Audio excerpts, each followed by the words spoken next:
Bismillahirrahmanirrahim. Assalamualaikum warahmatullahi wabarakatuh.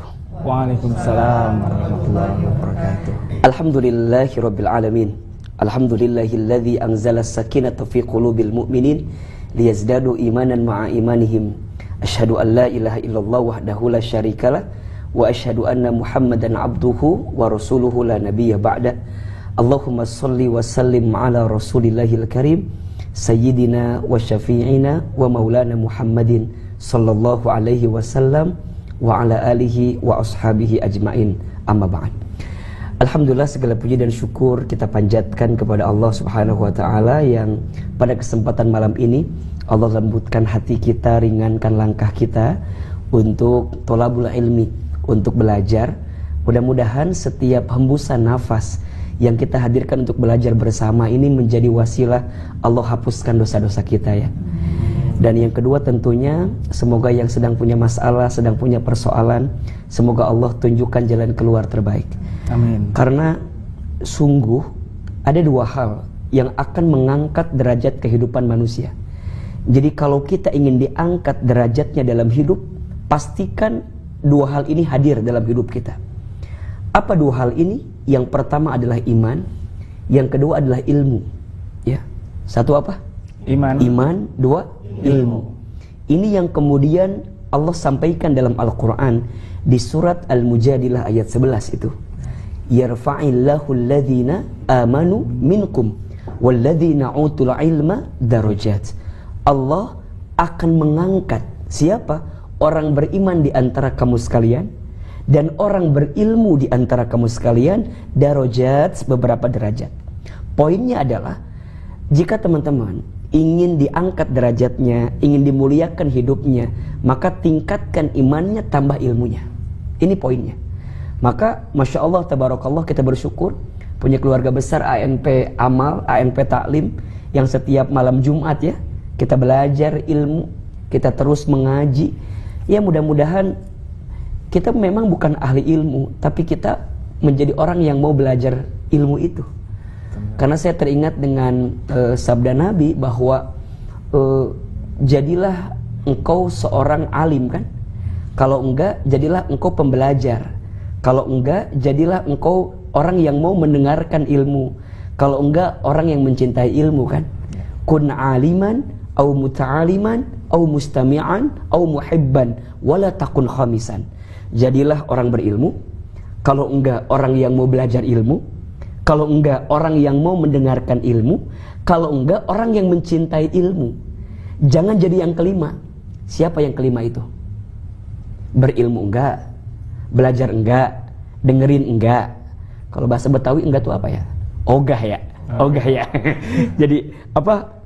Berilmu ogah, belajar ogah, terus apa lagi? Dengerin ogah, cinta juga kagak gitu. Nah itu yang jadi yang kelima. Jangan patahlik, maka engkau akan binasa, maka engkau akan hancur. Maka teman-teman yang menyaksikan hari ini, kemudian yang di studio, niatkan ya, mudah-mudahan Allah angkat derajat hidup kita ya. Amin. Karena Ustaz lihat ini wajahnya hampir sama semua ini. Kelihatan wajah banyak masalah kelihatannya ya. Jangan tersinggung, memang kenyataan ya. Dan kita juga sama ya mas ya. Jadi mudah-mudahan yang duduk Allah hapuskan dosa.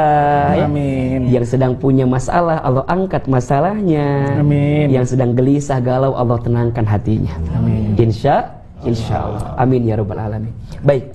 Tema kita malam ini seru sekali ya, tentang tetangga. Tentang tetangga. Masya Allah. Semua di antara kita pasti punya tetangga, betul? Dan hidup kita itu nggak akan bisa lepas dari orang lain.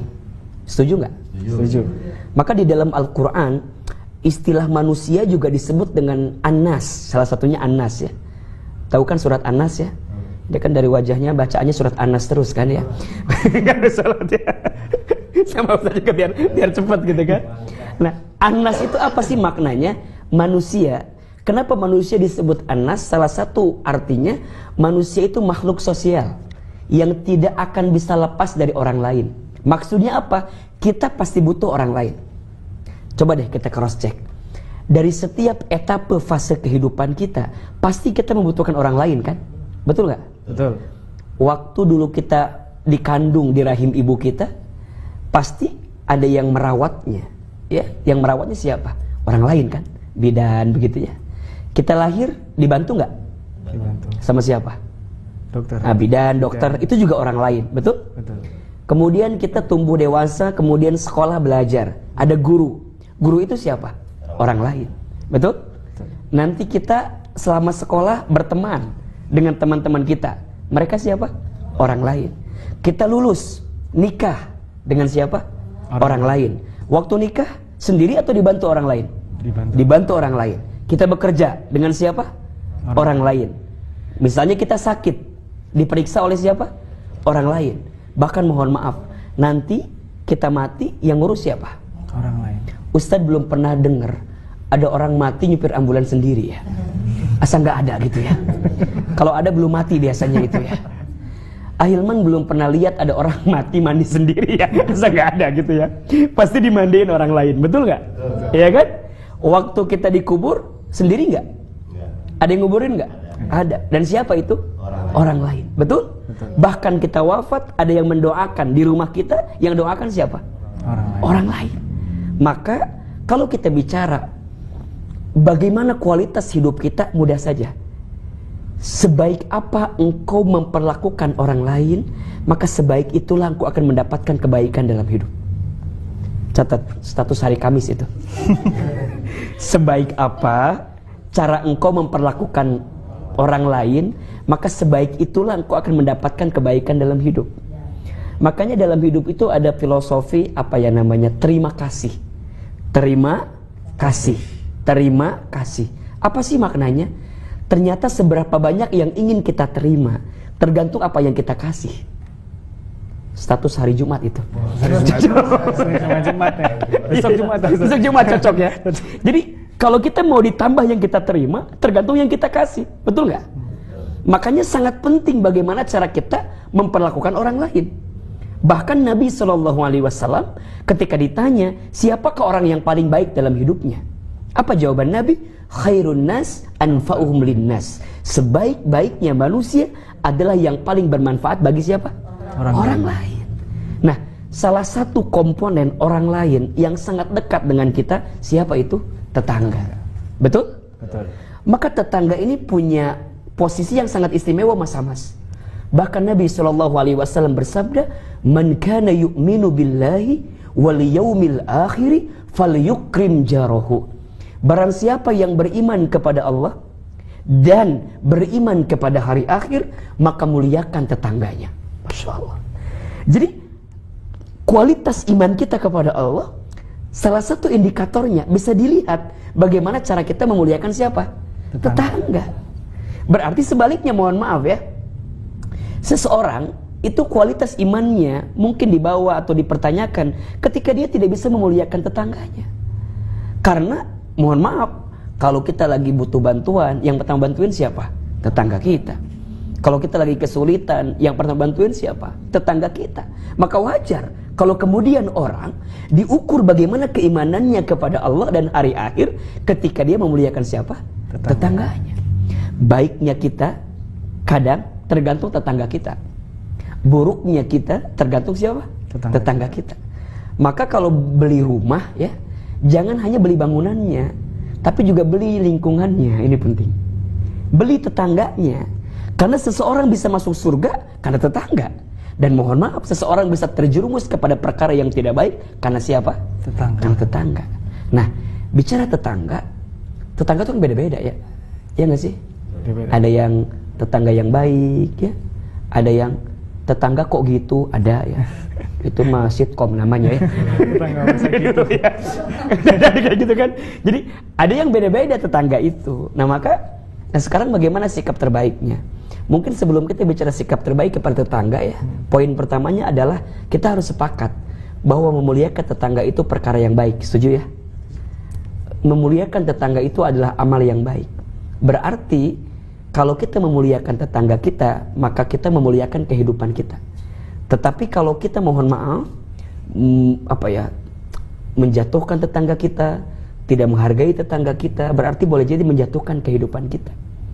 Nah, sekarang apa sikap terbaik kita? Nah, ini poinnya benar pertanyaannya. Karena gini, kita nggak akan bisa merubah sikap orang ke kita, ya nggak sih?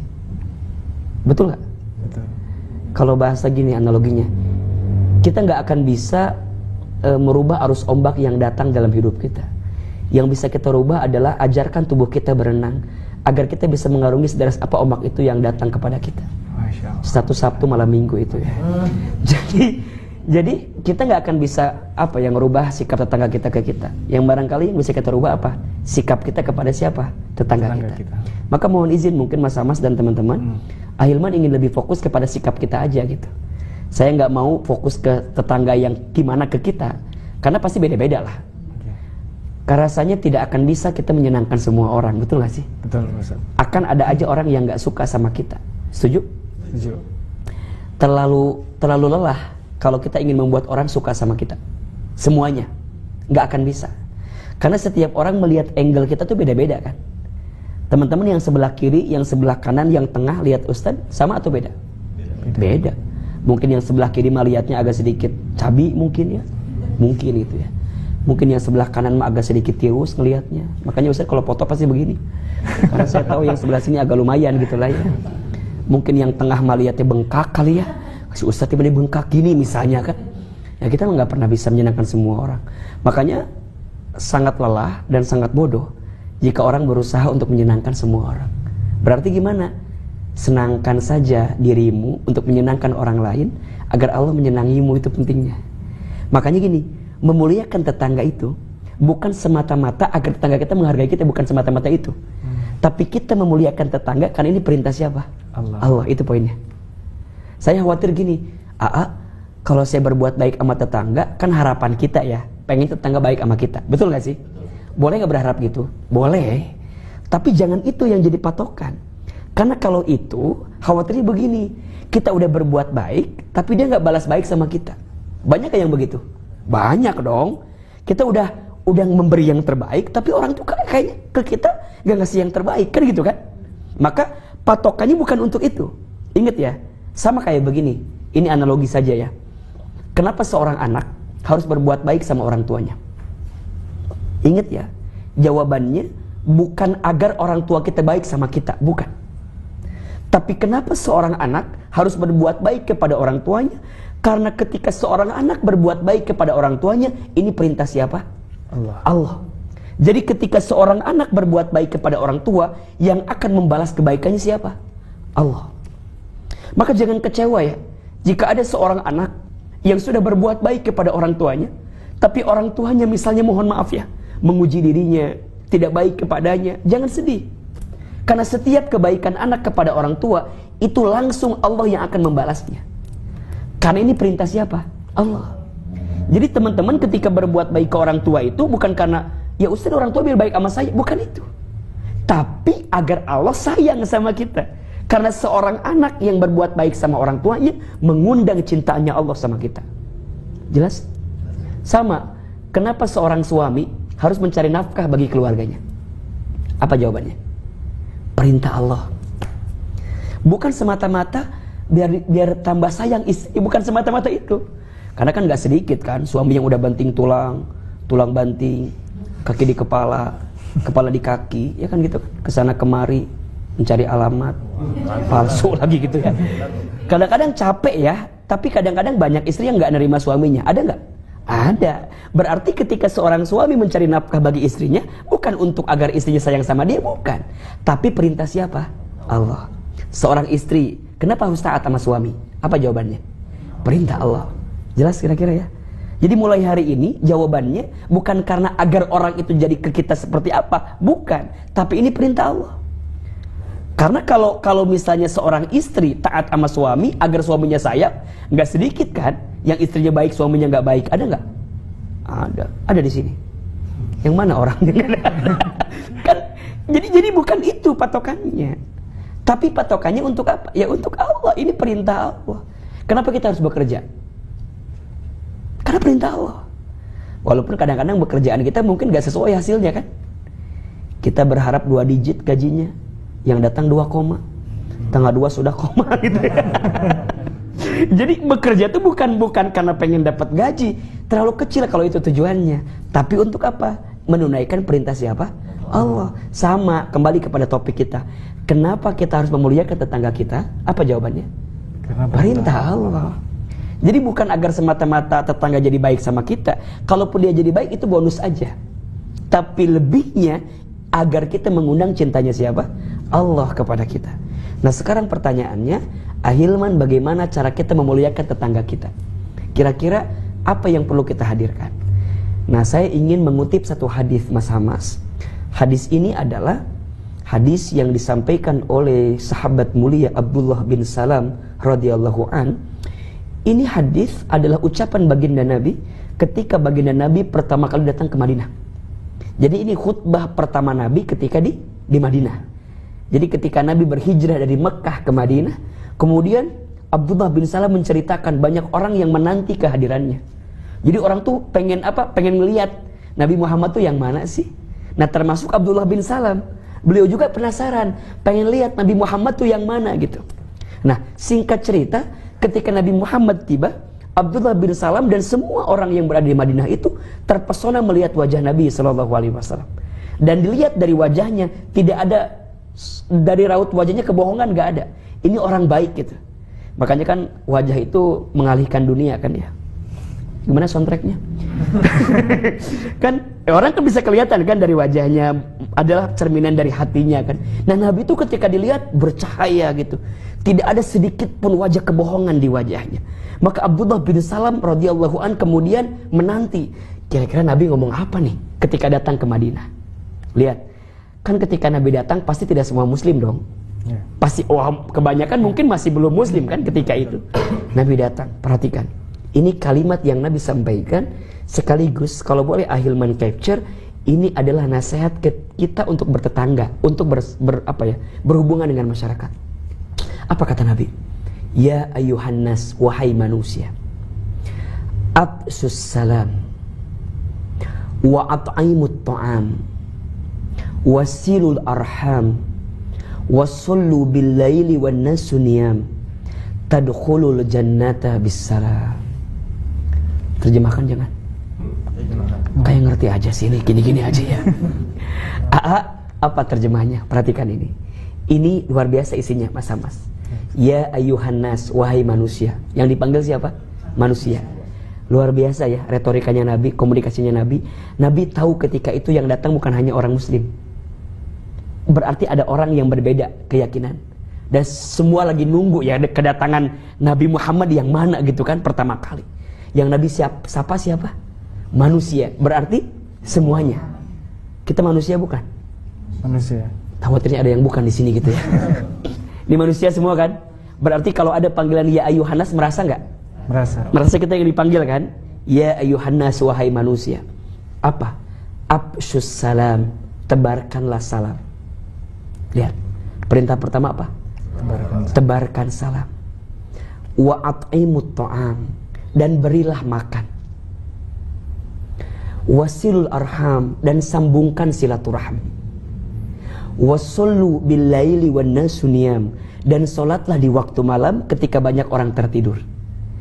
Tadkhulul jannata bis salam, niscaya engkau akan masuk surga dengan selamat.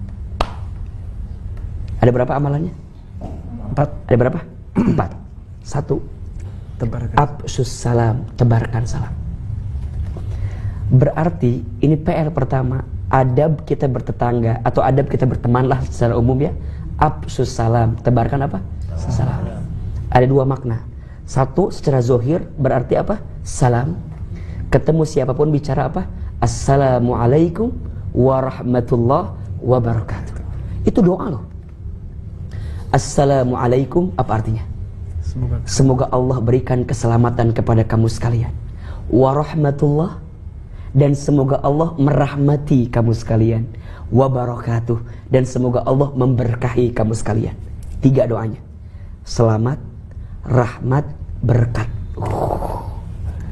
Jadi kalau nulis salam jangan as. Ada kan? Ada gak yang begitu? Ada. Apalagi copy paste, ada tuh. Kalau pas Idul Fitri kadang suka gitu tuh. Iya kan? Andai tangan tak bisa menjabat, kaki tak bisa melangkah gitu kan ya. Mulut tak bisa bergerak, hati-hati, stroke ringan itu biasanya. Di bawahnya ada tulisan apa? Coba kan bisa aja. Assalamualaikum warahmatullahi wabarakatuh. Bisa nggak? Itu doa mas, doa. Makanya kalau orang mengucapkan salam, assalamualaikum 10 pahala kebaikan. Kalau tambah warahmatullah 20 pahala kebaikan. Kalau wabarakatuh 30 pahala kebaikan. Makanya kalau ada orang yang bilang assalamualaikum, sempurnakan oleh kita. Waalaikumsalam warahmatullah wabarakatuh. Nah, menjawab salam hukumnya apa? Wajib. Jadi kalau orang ngucapin salam, jawab. Hanya ada 3 salam yang tidak kita harapkan jawabannya. 2 lah yang paling gampang. 1, salamnya ketika imam mimpin sholat. Gak usah dijawab itu. Assalamualaikum. Assalamualaikum. Waalaikumsalam imam. Gak usah ya. Itu gak usah dijawab itu ya. Itu salam yang gak usah dijawab. Yang tidak kita harapkan jawabannya. Nyambung gak sih bercandaannya? Nyambung ya. Lagi bercanda kita nih ya sedikit ya. Yang kedua, salamnya, jawaban salamnya ahli kubur. Kita lewat di ahli kubur kan, assalamualaikum ya ahli kubur, waalaikumsalam. Itu gak usah. Kita gak berharap jawaban salam dari dia ya. Kalau ada itu hidup lagi berarti ya. Terus ya, nah yang ketiga salamnya orang yang lagi tidur. Assalamualaikum, waalaikumsalam. Berarti dia belum tidur itu namanya ya. Jadi kalau orang tidur jangan jawab salam, jawab bos. Dia lagi tidur kan, jangan. Nah tapi kalau orang kayak gini nih, harus gak dijawab? Harus. Makanya kalau mau nyapa orang ini nih, jangan bro, lu lagi di mana? Jangan dong. Kalau orang muslim belajar, nyapanya dengan apa? Assalamualaikum warahmatullahi wabarakatuh. Ustaz, ribet, lama, iya kan? Oke lah ribet, tapi pahalanya sayang loh. Kan sekarang udah enak mas ada emoji. Udah ada emojinya kan. ada yang pakai wajah, ada. Assalamualaikum, ada kan gitu kan ada yang kemudian apa bergerak-gerak ada, atau copy paste juga ada loh. Makanya mohon izin ya, ada yang pernah nulis tuh, kalau nulisnya as doang tuh maknanya jadi beda kan. Apa saya lupa gitu. Jadi memang perintahnya afsus salam, tebarkan salam. Jadi ketika ketemu siapapun apa? Salam. Maka kalau mau lebih keren 5S kan. Senyum, salam, sapa, sopan, santun. Senyum tuh sedekah. Betul gak? Betul. Orang gak ganteng tapi senyum jadi ganteng. Orang gak cantik lah misalnya gitu ya, gak cantik banget gitu, tapi kalau senyum jadi cantik. Makanya senyum itu anugerah terindah yang Allah beri kepada wajah setiap manusia. Serius. Mas Hamas nih ganteng kan, tapi gak pernah senyum, kurang kegantengannya. Kalau Mas Hamas kan ganteng ya, kalau Ustadz kan manis. Bedanya ganteng sama manis beda tipis aja sih ya, jadi saya mah gak mau dibilang ganteng Mas Hamas. Katanya yang ganteng itu berpotensi menyakitkan hati katanya. Saya maunya manis aja katanya. Nah ini level manisnya, level gantengnya gara-gara apa? Senyum. Sok coba Mas Hamas nih udah keren ganteng tapi gak senyum, orang gak mau mendekat. Betul gak? Tapi orang ada biasa aja sih, biasa aja tapi ngangenin gitu. Ustadz banget kan? Bercanda itu. Karena senyum. Saya pernah ngerasa begini ya, satu kali tes beasiswa kan. Jadi akhirnya tuh alhamdulillah Mas kalau beasiswa atau apa gitu, izin Allah dikasih jalan terus. Ketika saya evaluasi dan saya tanya apa sih yang membuat ini dimudahkan, salah satunya yang interview suka dengan senyum. Jadi saya emang gak ditanya aja senyum. Gak ngerti gak senyum gitu kan. Ternyata senyum itu memang satu membuat kita jadi lebih baik gitu. Yang kedua sedekah kan. Tabassumuka fi wajhi akhika laka sedekah. Senyummu di wajah saudaramu adalah sedekah. Bahkan di antara amal yang sangat dicintai Allah apa salah satunya? Tudkhiluhu sururun ala kulli muslimin. Menempatkan kebahagiaan di hati orang lain. Makanya saya suka bilang ke pemain TOP gitu ya, pemain preman pensiun, sekarang pemain Kampung Jakarta. Jadi kalau kita menghadirkan senyuman di sinetron kita dan membuat orang dalam tanda kutip tertawa bahagia dengan tampilan kita, pahala nggak? Pahala. Jadi kalau acting jangan nanggung, tunjukkan ekspresinya, karena ada pahala di situ bos, serius. Orang nonton lagi sedih, nonton KJ, misalnya nonton Bang Topik. Orang lagi galau, lihat Bang Topik jadi bahagia, pahala. Makanya Ustadz mah berapa kali casting gak lolos terus gitu ya. Pengen jadi pemain, gak bercanda ya. Karena jadi teman-teman itu, pahalanya luar biasa. Karena menghadirkan apa? Kebahagiaan di hati siapa? Orang lain. Ustadz, kalau krunya dapat gak pahala? Dapat. Sutradaranya, produsernya, penata geraknya. Karena dia kan yang merencanakan semuanya. Makanya kalau nunjukin sesuatu, tunjukin yang terbaik agar orang bisa bahagia dengan apa yang kita hadirkan. Karena di antara amalan yang dicintai Allah apa? Menempatkan kebahagiaan di hati orang lain. Apalagi tetangga kita. Makanya kalau ketemu tetangga, senyum bos. Di kadang-kadang mohon maaf ya, karena kita berangkat pagi pulang malam, kadang-kadang gak ketemu tetangga kan. Kayak wajah kita tuh kayak wajah banyak masalah gitu ya. Iya, kita semua punya masalah pasti. Tapi orang kan gak harus tahu masalah kita gitu loh. Di depan orang mah tetap aja, Pak, kerja Pak, ya. Mohon maaf ya, kadang-kadang senyum orang tuh bisa berkurang seiring karirnya meningkat. Jadi kalau kita udah terkenal, udah viral gitu, udah jadi artis, lupa sama tetangga kita. Padahal dulu kan, mohon maaf, orang tahu kita siapa bos. Makanya gak boleh sekarang misalnya kita udah jadi artis nih, udah jadi pemain nih, tetap sapa dengan kru. Mereka tuh Masya Allah yang ngangkutin apa, lighting, ngangkutin kamera, capek mereka. Maka senyum, bagi mereka senyum itu berharga. Jadi jangan kita kita tahu bete, kita capek, tapi jangan nunjukin ke orang, karena senyum itu yang luar biasa. Terus salam, Assalamualaikum. Dan emang salam kudu pakai senyum kan? Gak mungkin salam gak pakai senyum. Iya. Assalamualaikum, kan gak mungkin kan? Pasti pakai senyum gitu. Assalamualaikum, itu lebih enak nerimanya, betul? Sapa, belajar nyapa orang. Saya mah yakin ya, catat ini kalimat ini. Semua talent, kalau dia menghargai krunya, panjang karirnya. Amin. Catat ini kalimat ini, serius. Talent nih, kita nih yang pemain di depan nih, kita hargain kru kita nih, semua yang terlibat, minimal senyum, minimal salam, minimal nyapa deh. Karena ada kebiasaan, mohon maaf ya, kita nih kalau udah jadi artis benar itu, kadang-kadang, bener-bener cepet, one take oke gitu kan. Padahal boleh jadi bagi sebagian kru, mungkin mereka lelah, mungkin mereka capek. Mereka gak minta kita untuk ngasih apa, cuma ngasih senyuman aja. Bos, siap, yuk, jalan yuk. Bisa kan begitu? Karena gak sedikit kan ya kadang-kadang yang begitu kan. Karena udah ngerasa bahwa artis keren gitu kan. Yuk cepet. Hargai orang. Belajarlah menghargai orang lain jika kita ingin dihargai orang lain. Dan itu salah satunya, senyum, salam, sapa, sopan, santun. Belajar menghormati orang jika kita ingin dihormati orang lain. Belajar menghargai orang jika kita ingin menghargai orang lain. Nah, disinilah cara adab yang pertama, afsus salam, tebarkan salam. Nah, makna afsus salam yang kedua apa? Jadilah juru selamat bagi orang lain. Maksudnya apa? Kehadiran kita teh jadi apa ya? Biang keselamatan bagi orang. Lisannya terjaga, pikirannya baik sangka, tidak sinis, tidak pesimis, tidak suka memponis gitu. Dia tuh berhati-hati sekali kalau bicara, khawatir nyinggung orang. Kalau bersikap, hati-hati, karena khawatir apa? Menyinggung orang lain. Kalau bikin status, takut hati-hati. Kenapa? Takut nyinggung orang lain. Maka afsus salam, tebarkan salam. Coba, kenapa kalimat di akhir ketika kita sholat kalimatnya apa? Assalamualaikum, Assalamualaikum. Apa sih makna filosofisnya? Allah tuh ingin setelah kita sholat, kita menjadi orang yang menyelamatkan orang lain. Jadi jangan sampai kita ba'da sholat malah mohon maaf ya menyakiti orang, nyinggung orang. Hati-hati dengan golongan yang Nabi sampaikan namanya muflis, Mas Hamas. Apa itu muflis? Muflis itu orang yang bangkrut. Siapa orang yang bangkrut itu?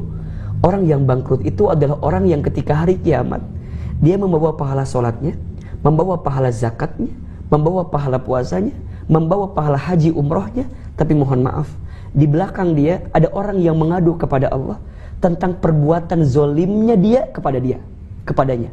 Sampai dia mengatakan begini, ya Allah, terimalah pahala sholatnya dia, berikan, tapi pindahkan kepada saya. Kenapa? Karena dia pernah menyakiti hati saya, dia pernah menyinggung perasaan saya, dia pernah menzolimi saya, dia pernah mengambil hak saya. Apa yang terjadi? Maka pahala kebaikannya tadi dipindahkan kepada orang yang dizoliminya. Kalau habis pahalanya, bagaimana? Maka dosa orang yang dizolimi tadi ditanggung oleh orang yang menzoliminya. Itulah orang yang apa? bangkrut, muflis. Maka Nabi memerintahkan kepada kita afsus salam, tebarkan apa? Salam. Satu, lisan biasa mengucapkan salam. Yang kedua, tubuh kita, diri kita harus menjadi juru selamat bagi orang lain. Dua, wa at'imut ta'am, dan berilah makan. Jadilah tetangga atau teman yang suka memberi sama orang. Betul? Orang dermawan itu dicintai Allah, dicintai manusia, dekat dengan surga.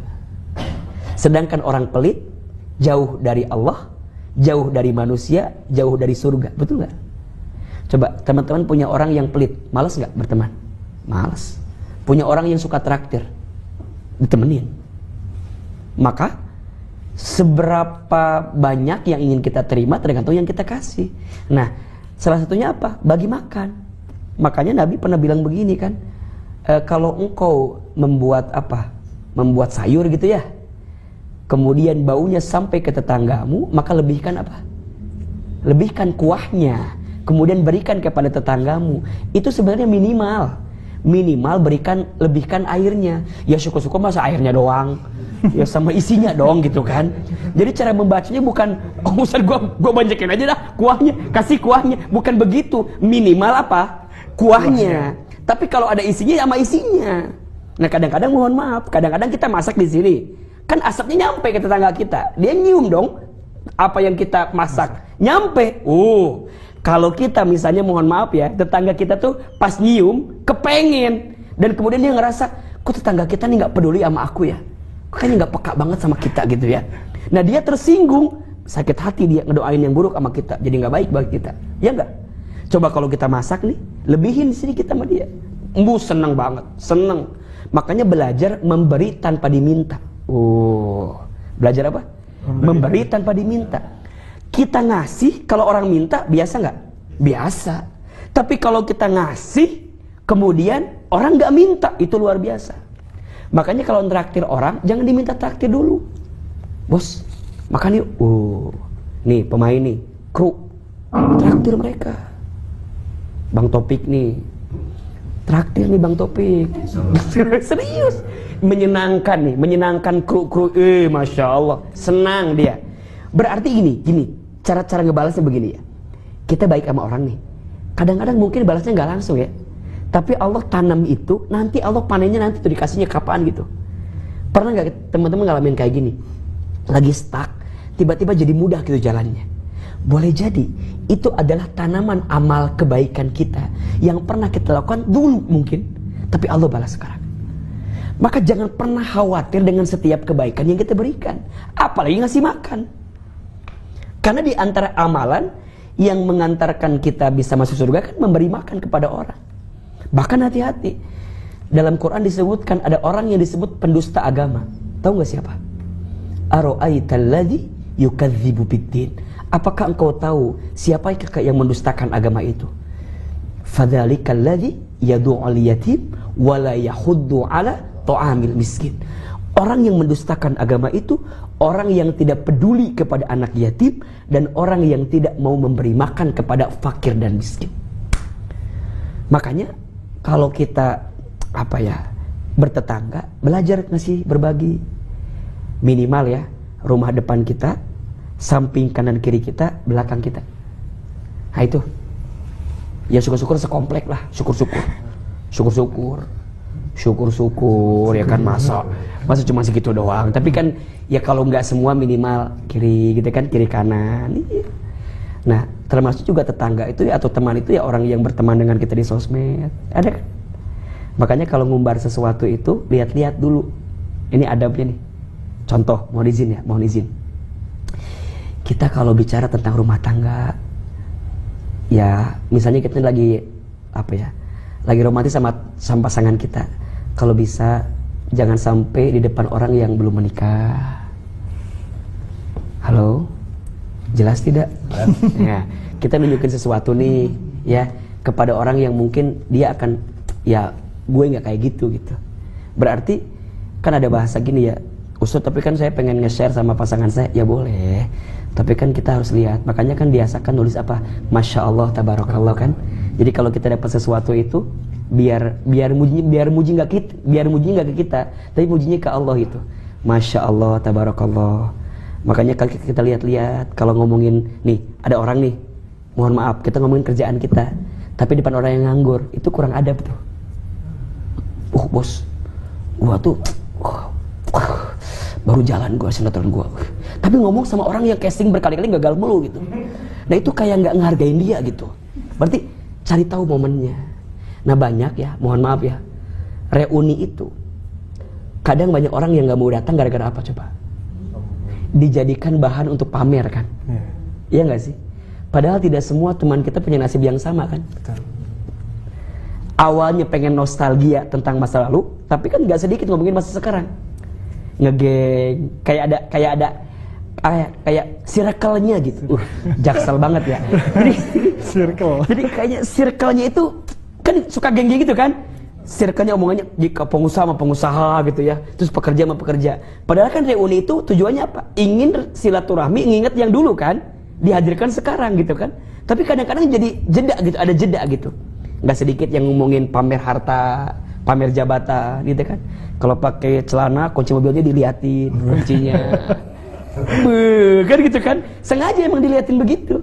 Kalau ngangkat telepon sengaja gitu, agak tinggi. Ya kan kameranya 3 gitu kan ya, maksudnya kadang-kadang kita tuh suka nggak peka gitu ya, kata yang nonton Ustaz juga nggak peka katanya barangkali kan. Ini contoh-contoh yang dekat dengan kita. Makanya gini, coba sedekah yang terbaik tahu nggak kapan? Sedekahlah ketika orang sangat membutuhkan dengan tanpa diminta. Yang kedua, sedekahlah apa yang kita cintai. Insya Allah itu 2 sedekah yang paling keren tuh. Orang lagi butuh banget, kita bantu. Oh, itu doanya tuh mustajab tuh. Contoh yang paling ringan ya. Pernah nggak teman-teman di tol? Oke. Mobil depan tuh kehabisan apa? Itol. Ya. Kan gak sedikit yang mundur lagi kan. Ah, lama dah. Ganti yang lain aja rutenya kan. Padahal boleh jadi di saat itu ketika Allah takdirkan ada orang yang itolnya habis, kita di belakang, Allah lagi ngasih kesempatan apa? Kita untuk berbagi sama dia. Jadi pas dia turun, dia habis, dia bilang, Pak boleh pinjam itolnya? Kan pinjam kan? Kadang-kadang digantiin kan? Iya. Gak usah, buat bapak aja. Itu dahsyat tuh. Sedekah lagi butuh banget. Makanya kalau ada yang gak ada itol, deketin aja. Kalau ada itolnya gak ada ya, gue isiin gitu ya. Gak, maksudnya ini peran-peran di situ penting tuh. Makanya mohon maaf, satu kali ada ini, antara kita ngasih pinjaman ke orang dengan sedekah, pahalanya gedean mana? Nah, ternyata orang yang minjemin hutang dengan yang sedekah, pahalanya gedean yang minjemin hutang. Yang minjemin hutang itu 18 derajat pahalanya, yang sedekah 10 derajat. Tapi jangan dipotong ya. Kenapa? Karena di saat yang bersamaan, orang yang pinjem sama kita lagi butuh banget kan. Dalam bahasa gampangnya, dia tuh udah merendahkan diri banget di hadapan kita gitu loh. Dia minjem sama kita, kita kasih, nah, maka pahalanya gede gitu. Nah, tapi bukan berarti sedekah jadi kecil, bukan. Tapi pada posisi itu, maka orang yang minjemin hutang kepada orang yang butuh, itu gede banget pahalanya. Kenapa? Karena dia lagi butuh, betul nggak? Beda sama kita sedekah, kan belum tentu butuh atau enggak gitu kan. Tapi kita ngasih. Nah, syukur-syukur, terutama ke orang-orang yang dekat kita gitu. Kadang kita suka hitung-hitungan tuh kan. Ah Ustadz, gua mah sama deket males dah, sama yang jauh aja dah. Padahal boleh jadi orang terdekat tuh nguji kita, karena ada pahala kebaikan di situ. Makanya kalau memahami khairun nas anfa'uhum linnas itu jangan hanya orang lain, tapi yang dimaksud bermanfaat itu buat orang sekitar kita gitu loh. Karena banyak orang yang mikir gini, orang lainnya dipikirin tapi orang sekitarnya nggak dipikirin. Kakak, adik, paman, bibi, uwa, tante, itu juga orang terdekat, termasuk tetangga kita. Makanya hati-hati bertetangga ya, belajar berbagi ke orang, dan ingat, setiap kebaikan kita ke tetangga itu balik ke kita, percayalah. Dia akan ingat apa yang kita berikan waktu itu. Yang ketiga, Nabi memerintahkan wasilul arham, sambungkan silaturahmi. Betul? Jangan putus silaturahmi. Man ahabba an yubsata lahu fi rizqihi wa yunsa'a lahu fi atharihi falyasir rahimahu. Barang siapa yang ingin panjang umurnya, lapang rizkinya, maka sambungkan apa? Silaturahmi. Ya. Maka ini menjadi penting. Belajar menyapa tetangga kita, sekitaran kita. Jangan sampai kita udah tinggal di sono lama, tapi orang pada nggak tahu kita. Ada nggak yang begitu? Ada. Ya kan? Iya. Kita udah tinggal lama di sini, kok orang pada nggak tahu? Nah, makanya di antara adabnya nih, kalau kita baru pindah rumah, temuin tetangga kita. Ya, kan kalau bahasa sekarang mah temuin Pak RT gitu ya, Pak RW gitu ya, Pak Lurah gitu ya, Pak Camat, Pak Bupati jauh lah itu mah ya, yang deket-deket aja dulu lah gitu ya, yang deket-deket sekitaran kita lah. Jadi itu penting, makanya ada rukun tetangga kan, untuk apa? Ya emang sekitaran itulah.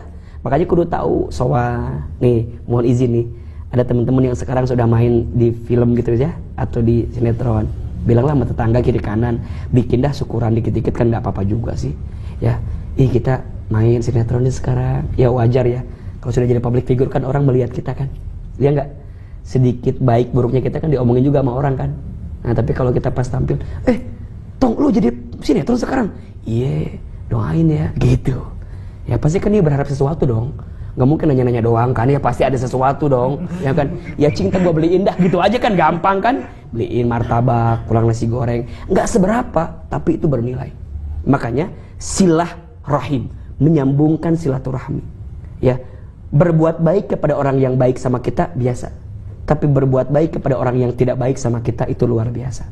Maka kata Nabi, ada 3 amalan yang akan mengantarkan istana di surga bagi kita. Mau tahu nggak? Mau tahu nggak? Mau Ustaz. Tahu aja, tahu banget. Cius. Lihat, 1, falyafu amman dolamaka, maafkan orang yang menyakitimu. Susah nggak? Susah, karena pahalanya apa? Surga. Kalau ringan pahalanya apa? Kipas angin, kulkas 1 pintu, ya kan? Iya. Yang kedua, wal yu'ti man haramaka, memberilah kepada orang yang tidak memberi kepadamu. Masya Allah. Orang pelit sama kita, tapi kita baik sama dia.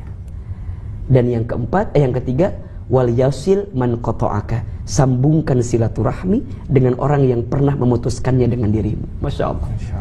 Maafkan yang menyakitimu, memberi kepada orang yang tidak memberi kepadamu, sambungkan silaturahmi dengan orang yang memutuskannya dengan dirimu. 1, tebarkan salam. 2, memberi makan. 3, sambungkan silaturahmi. 4, wasallu bil laili wan nasu niyam, salatlah di waktu malam ketika banyak orang tertidur. Maksudnya apa? Salat tahajud. Tapi kalau boleh Ustaz tafsirkan sedikit, maknanya doakan tetangga kita. Jadi kita tuh kudu doain tetangga kita, doain teman kita, karena hakikatnya setiap doa yang kita panjatkan bagi orang lain kembali ke kita. Makanya doakan tetangga kita ya, agar dilembutkan hatinya, agar kita dijaga oleh Allah dalam kebaikan. Sampai pada akhirnya Nabi menyampaikan, tadkhulul jannata bisalam. Jika engkau lakukan 4 hal tadi, tebarkan salam, memberi makan, sambungkan silaturahmi, doakan di waktu malam, ya, maka engkau akan masuk surga dengan selamat. Jadi ternyata kebaikan kita kepada orang lain mengantarkan surga untuk kita. So, tetanggamu surgamu. Engkau bisa mengantarkan surga bagi dirimu ketika engkau memuliakan tetanggamu. Muliain tetangga aja surga, gimana muliain keluarga kita? Betul? Anak muliakan orang tua, istri muliakan suami, suami sayangi istri, orang tua sayangi anak-anaknya, gitu. Terutama teman-teman dekat nih. Ingat ya, saya sering bilang begini, ANP ini bukan hanya sekedar sinetron dah, tapi lebih dari itu adalah keluarga besar. Bukan tidak ada alasan Allah mengantarkan kita bersama di sini, betul? Pasti Allah sedang memberikan skenario terbaik untuk kita. Maka pesan saya, kalau dengan ANP ini teman-teman sudah mendapatkan kebaikan di dalamnya, pegang erat-erat, jaga baik-baik. Karena belum tentu kita mendapatkan hal yang sama di luar sana. Betul? Betul. Main sinetron dipaksa ngaji, ada nggak? Jarang gitu. Maka tolong pegang erat-erat, jaga baik-baik. Teman baik itu ada 3 cirinya. 1, ketika bersamanya membuat kita semakin dekat dengan Allah. Jadi kalau dengan ANP ini membuat kita jadi lebih baik, berarti teman yang baik. 2, kalau dia bicara mengingatkanmu tentang Allah, ngingetin kita, saling negur. Ingat ya, Teman baik itu bukan orang yang mengiyakan apa yang kamu lakukan terus gitu, tidak. Tapi teman baik itu teman yang katakan iya jika kamu benar, katakan tidak jika kamu salah, kan gitu. Bukan yang membenarkan perbuatanmu, bukan yang membenar-benarkan perbuatanmu, tapi yang membenarkan perbuatanmu. Apa bedanya membenar-benarkan dengan membenarkan? Beda. Membenar-benarkan itu kamu salah, dia biarin. Kalau membenarkan, kamu salah, dia benerin. Jadi kalau ada teman yang berani ngatain, lo salah bos, jangan begitu. Oh, teman baik tuh. Dipaksa ngaji gitu ya, dibikin taklim. Ini kan istilahnya dipaksa kan. Malas sebenarnya mah. Tapi ini cara kita mengantarkan kebaikan. Sayang. Berarti Pak Aris Juragan sayang sama kita. Maranti semua yang bikin taklim ini, yang terus motivasi kita, sayang. Kenapa Ustadz? Iya, karena hidup kita bukan hanya di dunia, tapi di akhirat itu yang paling penting. Banyak orang yang pengen bahagia di dunia, tapi sedikit orang yang pengen bahagia di akhirat. Banyak orang yang pengen enak di dunia, tapi dia nggak mikir bagaimana enak di akhirat. Pada dunia kan nggak lama, sebentar, betul? Betul. Maka dia pengen ngajak orang jadi baik, jadi baik, jadi baik. Sampai yang terakhir, teman baik adalah teman yang senantiasa ada bersama kita. Saat suka maupun duka, saat dekat maupun jauh. Saat dekat membantu kita, saat jauh mendoakan kita. Maka teman baik itu jauh di mata, dekat di doa. Seperti ikatan cinta. Jauh di mata, dekat di doa. Jadi nyebutin lagi ya. Jadi poinnya adalah, ayo minimal gini ya. Saya suka bilang gini mas. Kalau nanti kita wafat dan tidak ada lagi orang yang bisa mendoakan kita, minimal yang doakan kita adalah teman-teman ANP, itu aja. Misalnya nih, orang tuh gak ada yang doain kita, tapi minimal ada teman-teman ANP yang kita main bareng di lokasi bareng yang bisa doain kita. Kalau nanti kita wafat dan mungkin tidak ada karangan bunga di rumah kita, minimal ada karangan bunga yang dibuat oleh teman-teman ANP gitu. Karena mereka hidup dengan kita. Kalau nanti kita sudah kembali di alam kubur dan tidak ada orang yang mendoakan kita selama kita di dunia ini, minimal ada mereka yang akan membuatkan link Zoom untuk mendoakan kita. Minimal dalam taklim kita bacakan si Anu, Ustaz doakan Al-Fatihah. Itu yang paling penting. Maka mulai hari ini jaga perasaan tetangga kita, jaga perasaan teman kita.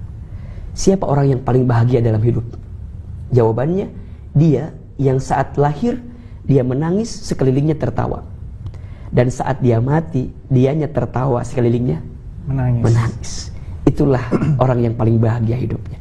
Mudah-mudahan tema kali ini bisa merubah akhlak kita, terutama ke tetangga kita, ke teman kita, orang-orang terdekat kita. Dan mudah-mudahan kita Allah takdirkan berteman di dunia sampai Allah temankan kita di surganya. Amin, amin. Amin ya rabbal alamin. Saya kembalikan kepada Mas Hama, silakan. Masya Allah, terima kasih banyak Pak Ustadz. Rasanya adem banget Pak Ustadz. Gitu, bawaannya pingin langsung kemana? Syukuran sama tetangga. Ya baik teman-teman semua yang dirahmati Allah, baik yang ada di Zoom maupun yang ada di YouTube channel ANP Amal dan juga teman-teman yang ada di studio semuanya. Masya Allah. Buat yang ingin bertanya bisa langsung di kolom komentar yang ada di Zoom dan juga YouTube. Dan buat teman-teman yang ada di studio, mungkin ada yang mau bertanya? Ya, silakan. Ya, Bang Topik, silakan. Bang Topik. Saya ingat di belakang nggak ada yang ngangkat tangan. Iya. Ini Assalamualaikum warahmatullahi wabarakatuh. Waalaikumsalam warahmatullahi wabarakatuh. Ini bukan kita saya. Iya. Kadang kan namanya kita tetangga, Pak Ustadz, kan tetangga suka curhat. Iya. Suka curhat kadang, si Anu suka begini. Kadang, lu tau gak sih si Anu suka begini? Suka. Jadi tetangga yang kanan ngomongin kiri ngomongin yang kanan, Pak Ustadz. Nah itu nah mungkin dia di belakang ngomongin kita, jangan-jangan. bisa juga begitu makanya Pak Ustadz. Nah, jadi bagaimana buat kita itu cara menanggapinya aja sih Pak Ustadz. Cakep. Masya Allah. Makasih Ustadz. Sama-sama. Assalamualaikum. Waalaikumsalam warahmatullahi wabarakatuh. Iya. Di antara dosa yang harus kita hindari adalah menggibah ya. Gibah itu membicarakan aib atau kejelekan orang lain di belakangnya. Itu gibah. Nah, kalau bicarain aib dan kejelekan di depannya, itu namanya bukan gibah. Ngehina namanya. Langsung depan orangnya. Kalau di belakang namanya gibah, kalau di depannya menghina itu namanya. Tapi begini ya, ngomongin kejelekan itu itu berpotensi dua. Kalau benar jadi ghibah, kalau salah jadi fitnah. Ngomongin orang itu, ngomongin kejelekannya ya. Kalau benar jadi apa? Ghibah. Kalau salah jadi apa? Fitnah. Maka hati-hati. Quran mengingatkan kita, ghibah itu dosanya seperti memakan bangkai saudara sendiri itu. Berarti belajar untuk ya menghindarilah orang yang suka beggibah gitu. Kalau di depan kita dia ngomongin orang, jangan-jangan dia berpotensi ngomongin kita di belakang kita. Bener gak? Kan ada tuh orang yang kalau ketemu kita, gue mau cerita dong bos, gitu kan? Dia ngomongin orang kan di depan kita. Maka boleh jadi orang ini berpotensi ngomongin kita di depan orang lain kan. Jadi gimana Ustaz? Ya berdoa sama Allah agar kita dihindarkan dari perbuatan itu. Ya doa, ya Allah, ya lembutkan hati kan.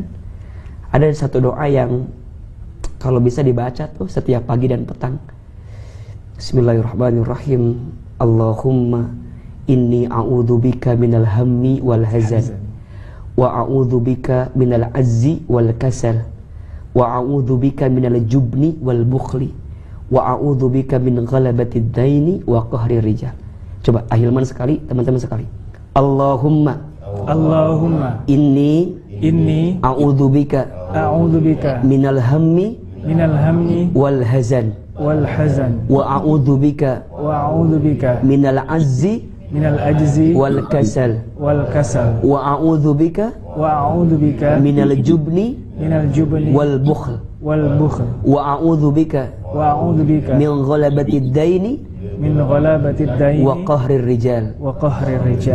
Nah itu doa agar kita minta, ya Allah lindungi aku dari kesedihan, kesulitan, kekikiran, ketakutan, termasuk kebiasaan kita ngomongin yang gak baik gitu loh, ngelakuin hal-hal yang buruk ya.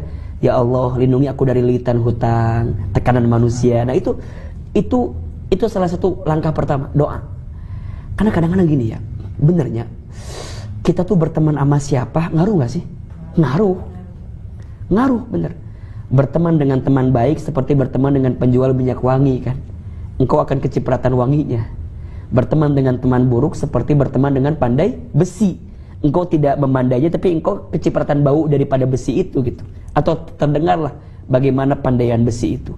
Nah maksudnya berarti kita harus benar-benar menjaga. Nah salah satu caranya doa agar Allah mempertemukan kita dengan teman yang baik gitu. Ya karena kalau bukan kekuatan Allah susah kan. Kadang ada bahasa gini nih, apa namanya tuh, lo solid dong sama gua gitu kan. Solid bro gitu kan, solid padahal salah kan. Solid tuh kan untuk yang baik-baik gitu loh. Kalau yang gak baik mah gak usah kan. Misalnya pas lagi Ramadan tuh, lo buka aja dah, temenin gua dah, lo hargain gua dong, kan gua mau buka juga kan. Ya jangan. Jadi solid tuh hanya pada bab kebaikan. Ya kalau gak baik mah ya jangan solid namanya. Ya bilang gak baik dong, iya kan? Yes. Maka doa. Karena kalau kita gak doa lemah kita. Kadang kita udah niat, Ustaz pengen gua mah lurus, digoda aja. Dan bener, godaan paling kencang tuh dari orang terdekat. Coba aja cek. Bener gak? Bener. Ujian paling berat tuh dari orang terdekat. Biasanya nih, kita nih suami istri, biasa ujian pertama dari siapa? Pasangan. Iya enggak? Pasangannya baik, mertuanya baik, ipar-iparnya. Gitu tuh. Baik, temennya, tetangganya, rekan kerjanya. Jadi kadang-kadang orang terdekat tuh paling uji kita loh. Makanya mohon maaf, sebagaimana ujiannya berat dari orang terdekat, maka pahalanya pun juga besar ketika kita menghargai orang terdekat. Maka doa agar kita dipertemukan dengan teman tetangga yang baik. Yang kedua, ya bilang, kalau dia ngomongin orang lain, bro, gak usah ngomongin orang dah, jangan kayak orang itu kan ngomongin orang juga, ngomongin juga, lo juga ngomongin orang lain. Udah cukup, misalnya, udah, gue gak mau denger ya bos, udah aja, selesai. Nah kadang-kadang kan kita suka ngomporin juga tuh, dan nggak tahu ya, telinga kita kadang-kadang panas aja tuh kalau nggak ngomongin orang tuh kan. Bro, ada gosip apa sekarang? Cerita dong sama gua dong. Kayaknya tuh nggak kuat gitu kalau nggak ngomongin orang tuh ya. Tiba-tiba jadi nyari cangkek, jadi nyari badan gitu ya kalau nggak ngomongin orang tuh. Padahal kan bisa aja kita bilang cukup bro, hindari. Maka mungkin kalau kita nggak bisa nahan, hindar. Kan ada kan bestie, jaksel banget ya. Yeah, jadi bestie kita kadang-kadang kan suka ngomongin gitu kan. Kalau kita mau ngomong sama dia kan susah kan? Gak mungkin, lo jangan ngomongin, susah. udah menghindar aja.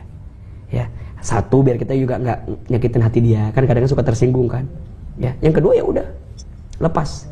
Nah kecuali kita tahan cuma dengerin doang. Tapi kan biasanya nggak begitu kan. Kalau orang udah ngomongin orang kan kita kadang-kadang mancing kan. Serius? Masa sih? Enggak, gua mah. Jadi kadang-kadang kita juga jadi nguatin begitu kan. Jadi panjang, datang teman baru. Bener bos, dia kayak gitu.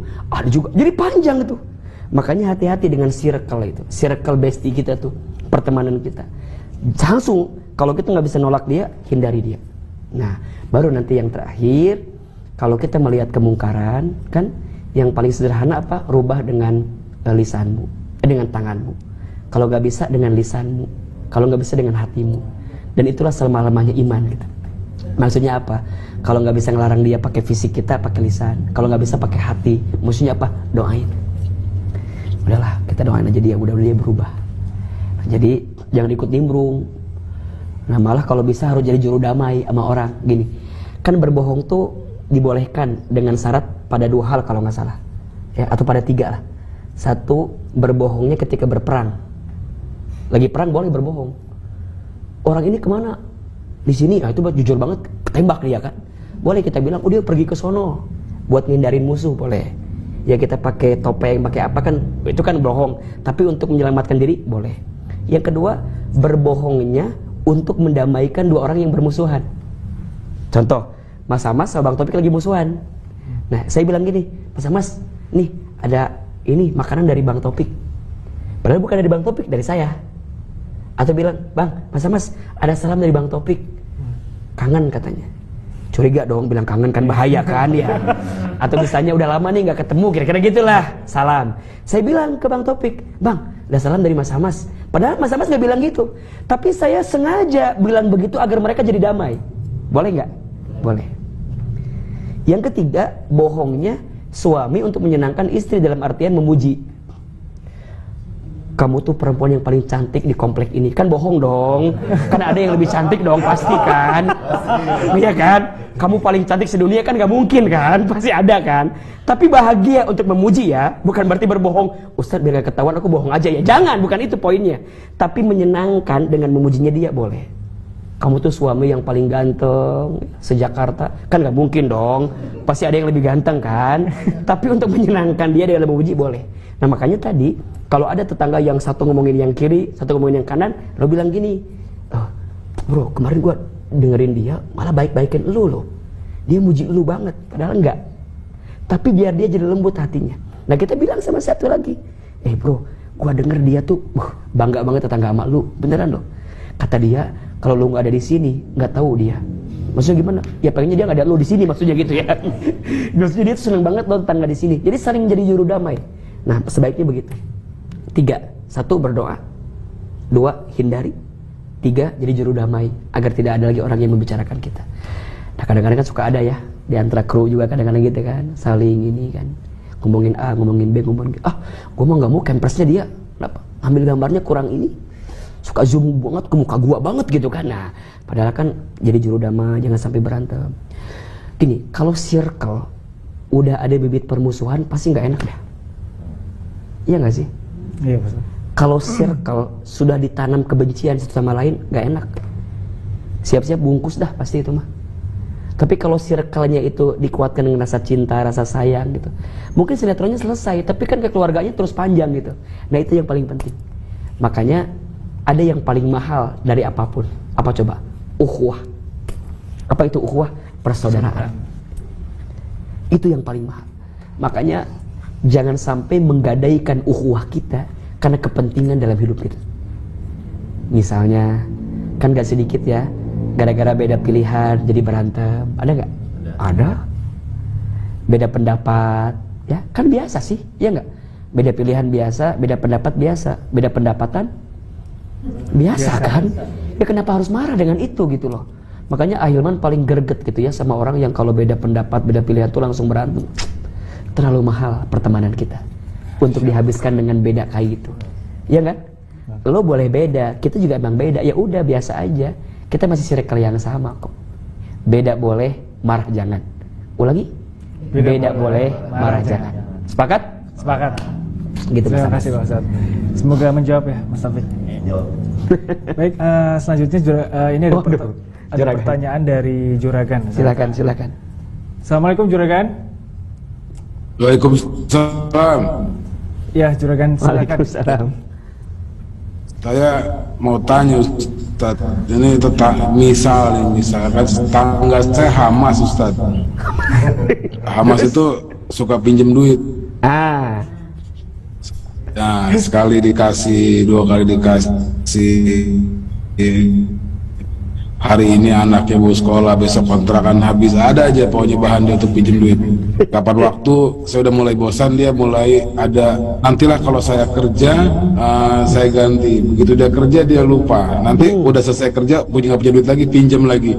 Masalahnya itu tetangga Pak Ustadz. Kalau saya nggak kasih, Hamas ini mana Hamasnya, gambarnya di Hamas. Iya. Ini kan nggak enak ya. Nah, menyikapi kondisi seperti ini gimana Pak Ustadz? Ini mumpung ada Hamasnya sekarang. Tapi contoh loh ini Pak Ustadz. iya. Hamas ini cuma contoh, cuma Hamasnya ada biar Hamasnya dengar. Iya, Masya Allah. Memang ada yang begitu kadang-kadang ya. Iya, Mas. Iya, nggak usah jauh-jauh lah. Kadang-kadang kayak teman kita dah, teman SMP, teman SMA kan, nggak pernah WA. Sekali WA minjem duit, ada nggak? Ada kan? Nggak pernah WA, tiba-tiba WA, bro minjem duit gitu kan? Bicara hati, kesel nggak? Kesel, nggak pernah nyapa, nggak pernah tegur, tiba-tiba minjem duit, betul kan? Yang satu. Nah sama dengan pertanyaan Juragan tadi, ada orang ini tetangga kita. Nah kita tahu memuliakan tetangga itu kan baik ya. Tapi emang udah ngeselin tetangganya. Kita baikin tambah ngelunjak.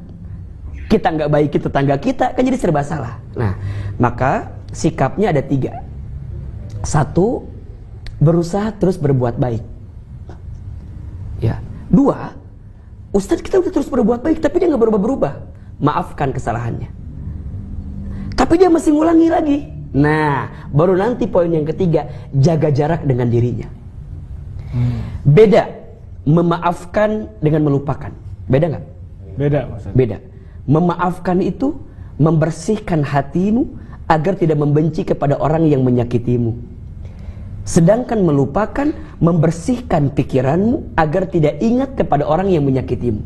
Beda. Memaafkan adanya di hati, melupakan adanya di mana? Di pikiran kita. Berarti kalau ada teman kita, tetangga kita yang ngeselin kita, poin pertamanya apa? Tetap maafin dia. Nah, walaupun kita nggak bisa lupa keburukan dia kan, maka nanti jaga jarak. Ustadz, apakah itu nggak masuk mutusin silaturahmi? Tidak.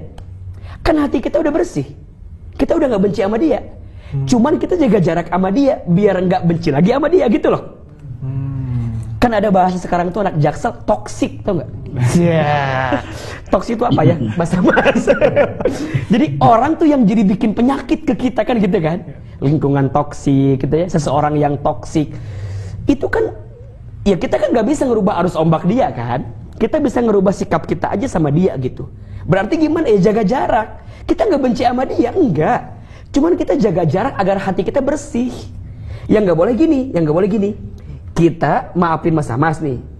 Kita jaga jarak, tapi di belakang kita ngomongin dia. Bro, lo jangan teman sama Hamas ya, dia nggak bener bro. Nah, tapi dia udah maafin, tapi dia kayak gitu ke orang, berarti dia belum maafin. Kalau mau ya clear di situ.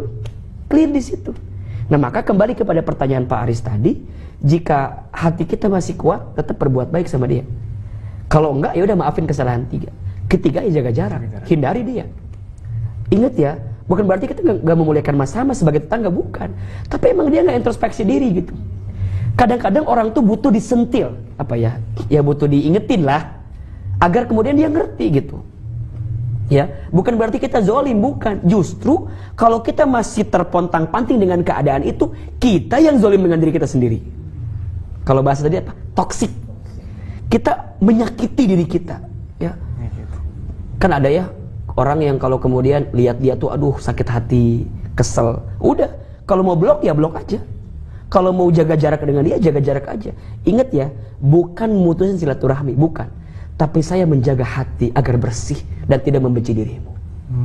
Makanya kalau yang pernah punya mantan gitu ya, buanglah mantan pada tempatnya. Ya. Iya. Malah kalau bisa galeri kita yang masih ada foto dia, ya udah delete aja. Tapi Ustadz, fotonya bisa kita delete tapi kenangannya enggak Ustadz. Ya udahlah. Coba, kenapa kenangan masih ada? Karena kita masih menyimpan memori dirinya kan. Belajar, hilangin semua tentang dia, belajar terima yang ada. Udah, itu pelan-pelan akan bisa. Sama tetangga kita. Ya syukur-syukur kalau kita punya uang beli rumah baru aja dah. Pindah sekali. Kecuali dia diusir dari kampung ini kan, gitu kan nggak mungkin juga kan. Ya udah, kalau kita punya rezeki ya udah kita hindarin toksik. Makanya tadi kalau beli rumah jangan hanya bangunannya, tapi beli apanya juga? Lingkungannya, tetangganya. Ini adab yang terbaik untuk kita. Makanya kalau bisa pas beli rumah tuh cari masjid di mana, iya kan? Makanya kalau beli rumah cari yang dekat masjid. Terus tanya minimal kiri kanan depan belakang kita tuh siapa yang punya, gitu. Khawatirnya ya tadi tuh ada hal-hal yang membuat kita tersinggung, tersakiti ya. Maka insya Allah ya, jika kita bisa memaafkan lebih baik. Ya, tapi jika tidak, tetap memaafkan di hati, tapi jaga jarak dengan dia. Nggak apa-apa. Itu bukan berarti menghinakan tetangga kita, tapi justru menjaga hati kita agar gak benci dengan tetangga kita. Wallahu a'lam bishawab. Masya Allah, terima kasih Pak Ustadz. Itu tadi Juragan, mohon saya bisa dimaafkan ya Juragan. Ya, tapi nanti kamu bikin PH baru biar Hamas nggak ikut. Ya, baik teman-teman semua, yang ingin bertanya, saya ingatkan lagi bisa langsung tanya di kolom komentar. Dan buat teman-teman yang ada di studio, mungkin ada yang mau bertanya lagi? Dari yang akhwat mungkin? Ya, ibu-ibu silakan. Masya Allah. Ini, oh ya, Pak Ustadz. Ya. Saya mau nanya. Assalamualaikum warahmatullahi wabarakatuh. Waalaikumsalam warahmatullahi wabarakatuh. Keren. Pak Ustadz, tagih utang saya. Agak takut saya barusan. Gimana? Saya punya tetangga non Muslim. Terus begitu dia Natalan ngundang. Aduh, ya. Nah, disuruh datang ke rumahnya, dikasih makanan sama bingkisan. Itu Ya. gimana tuh? Tur? Terima bingkisannya. Enggak. Pertanyaannya apa? Harus gimana sikapnya? Iya, maksudnya kalau mau nolak gimana, kalau diambil terus kita apain gitu. Iya, baik. Makasih Pak Ustadz. Assalamualaikum warahmatullahi wabarakatuh. Waalaikumsalam warahmatullahi wabarakatuh. Gimana Mas? Mungkin saya pernah ngalamin juga Pak Ustadz. Jadi ada tetangga yang non Muslim, kemudian waktu itu bertepatan dengan hari Paskah kayaknya. Nah, tetangga saya itu ngasih bingkisan makanan, nah gitu. Mungkin baiknya kita harus apakan Ustadz? Maksudnya apakah kita boleh makan makanan itu, atau kalau misalnya bukan makanan tapi barang kita simpan atau kita sedekahkan ke orang lain itu? Oke, Masya Allah, tabarakallah. Baik, mungkin ini beda pendapat sama yang lain ya, tapi ini pendapat kita dan dari pandangan yang kita pelajari gitu. Toleransi itu harus menghargai satu sama lain. Toleransi itu artinya menghargai dan menghormati, tapi bukan mencampur adukan apa yang beda dengan kita. Tetangga kita non-muslim, hormati, hargai. Mereka merayakan hari rayanya, ya kita hargai. Tapi bukan berarti kita ikut-ikutan dengan apa yang mereka rayakan. Karena mengtoleransi bukan berarti mencampur adukan apa yang beda dengan kita, tapi menghormati. Nggak boleh menghina, nggak boleh menyinggung, nauzubillah, nggak boleh kita ngomongin di belakangnya, nggak boleh. Nah, bahkan misalnya mohon maaf ketika dia merayakan Natal misalnya kan sebagian orang ada yang bilang nggak boleh mengucapkan, tapi sebagian lagi sebagai bentuk sosial mah tidak jadi persoalan gitu ya. Nah, kan kita bisa aja menyebutkan selamat berbahagia misalnya dengan apa yang dia rasakan gitu ya. Ya mungkin kalau konteks 1-2 sih nggak masalah, tapi kalau semua teman tetangga kita adalah non muslim, berarti kehadiran kita harus menghormati mereka gitu ya. Minimal ikut merasakan di hati apa yang mereka sedang rasakan gitu. Tidak menghina, tidak menjatuhkan, dan tidak membicarakan. Nah, kalaupun dia mengirimkan sesuatu, ya kita bisa tolak baik-baik jika itu bersentuhan dengan akidah kita. Misalnya, jika dia ngirim makanannya ada sesuatu yang tidak halal, bisa kita bilang bahwa mohon maaf ya, kan pasti dia juga paham lah ya, dan mungkin ya rasanya nggak mungkin dia memberi sesuatu yang mungkin tidak halal bagi kita. Kalau bingkisan kita lihat dulu bingkisannya apa dulu. Kalau sesuatu yang akan merusak daripada keyakinan kita, ya kita hindari. Tapi kalau enggak, ya kita terima. Tapi lebih baik mungkin ada hak orang lain yang bisa kita berikan lagi. Jangan sampai nolak. Ngapain? Lu siapa? Ya kan begitu ya. Jangan begitu. Terima kasih, makasih gitu aja. Terima kasih terus kita terima. Jadi kalau kita nggak suka sama orang, jangan nunjukin nggak suka depan orang itu. Maksudnya gimana? Ya udahlah gitu. Belajar untuk menata hati tentang keburukan dan kebaikan orang itu gitu. Kalau ada orang yang berbuat salah, benci kesalahannya, jangan benci orangnya. Ini prinsip nih. Kalau kita melihat maksiat orang, benci kemaksiatannya, tapi jangan benci orangnya. Kalau kita melihat ada orang yang keliru, ya benci kekeliruannya, tapi jangan benci orangnya. So, kembali kepada poin yang tadi, tetap hargai, tetap hormati, jangan menghina, jangan menjatuhkan, dan jangan kemudian menjerumuskan kepada perkara yang tidak baik. Ya, kalaupun mau nolak dengan baik, komunikasi dengan baik. Insya Allah, selama kita bertemannya baik, ya, maka akan mengantarkan juga kebaikan untuk kita. Malah boleh jadi dengan akhlak kita yang kita hadirkan kepada mereka, mereka menjadi terpesona dengan apa yang kita hadirkan. Kadang dakwah itu lebih tajam dengan akhlak, ya nggak mas? Betul, dibanding dengan tausiah seperti ini. Maka tunjukkan kita muslim yang baik, tunjukkan kita muslim yang ramah bukan yang marah, tunjukkan kita muslim yang mengajak bukan mengejek, tunjukkan kita muslim yang merangkul bukan memukul, tunjukkan kita muslim yang mencintai bukan mencaci maki. Ya, tahu Muhammad Salah nggak, pemain Liverpool?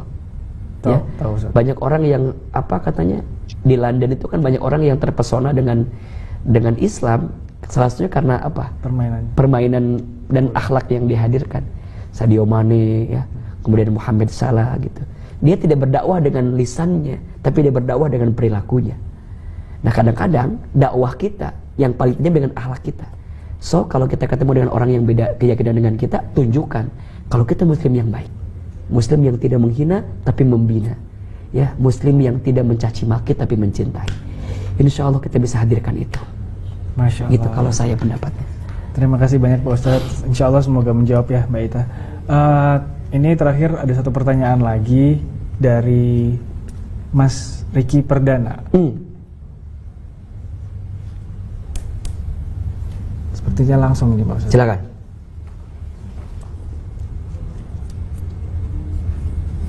Assalamualaikum warahmatullahi wabarakatuh. Waalaikumsalam warahmatullahi wabarakatuh, Mas Riki. Masya Allah Ustaz. Mudah-mudahan antum sehat selalu Pak Ustadz ya. Amin, amin. Pak Ustadz, ini pertanyaan saya, kalau misalnya ketika kita hidup bertetangga itu, saya punya tetangga yang lebih tua daripada saya gitu Pak Ustadz. Tapi di satu sisi mungkin saya tidak benci dia gitu Pak Ustadz, tapi mungkin yang Pak Ustadz sampaikan tadi, kita tidak suka sama akhlaknya dia. Karena orangnya ini kadang-kadang suka kepo gitu Pak Ustadz. Suka kepo, nyebelin gitu, terus sok tahu, terus gimana Pak Ustadz, kita juga bingung ya kalau kita mau negur dia. Masya Allah, dia lebih lebih umur daripada kita gitu. Tapi alangkah lebih baiknya mungkin bagaimana sih Pak Ustadz biar kita tuh tetap hidup bertetangga dengan baik, dan sebagai kita, karena kita sayang sama dia, apakah ada cara kita yang mungkin bisa melalui orang lainkah gitu untuk bisa menyampaikan apa yang menjadi keresahan kita Pak Ustadz? Apa nih Pak Ustadz, ya anak saya mungkin terakhir pengen nanya juga sama Pak Ustadz, cuman mungkin karena suaranya nggak Pak itu, jadi ngikut-ngikut bapaknya aja gitu Pak Ustadz. Tafadhol Ustadz, syukran. Assalamualaikum warahmatullahi wabarakatuh. Waalaikumsalam warahmatullahi wabarakatuh. Iya. Kadang memang ada orang yang ditakdirkan Allah nyebelin buat kita, iya nggak sih? Ya. Itu terjadi atas izin Allah dong, pasti dong. Nggak mungkin kan tiba-tiba datang. Berarti gini, kalau saya gini memandangnya, jika ada orang yang tiba-tiba datang menyakitimu, nyebelin buat dirimu, berarti di saat yang bersamaan Allah menyiapkan pahala terbaik untukmu. Pahala apa? Pahala sabar, ya nggak? Berarti lewat orang itu kita jadi sabar. Kalau nggak ada orang itu kan, ya kita nggak dapat pahala sabar. Ya, di rumah tangga kan ada ya, ada yang suaminya soleh, istrinya nggak soleh, ada nggak? Ada. Siapa tuh? Nabi Nuh. Nabi Nuhnya soleh, istrinya nggak soleh. Siapa namanya? Ibu Nuh. Ibu Nuh. Iya. Nabi Nuhnya soleh, Ibu Nuhnya nggak soleh. Istrinya Nabi Nuh. Iya. Kemudian Nabi Lut soleh, istrinya siapa? Ibu Lut ya nggak soleh kan? Ya kan nggak mungkin Nabi Nuh ditakdirkan punya istri yang tidak soleh dalam tanda kutip kita kan? Tapi boleh jadi Allah menakdirkan itu agar Nabi Nuh mendapatkan pahala apa? Pahala sabar. Ada yang sebaliknya, istrinya soleh, suaminya nggak soleh. Siapa? Fir'aun. Siapa istrinya? Siti Asia. Ibu Aun lagi ini mah.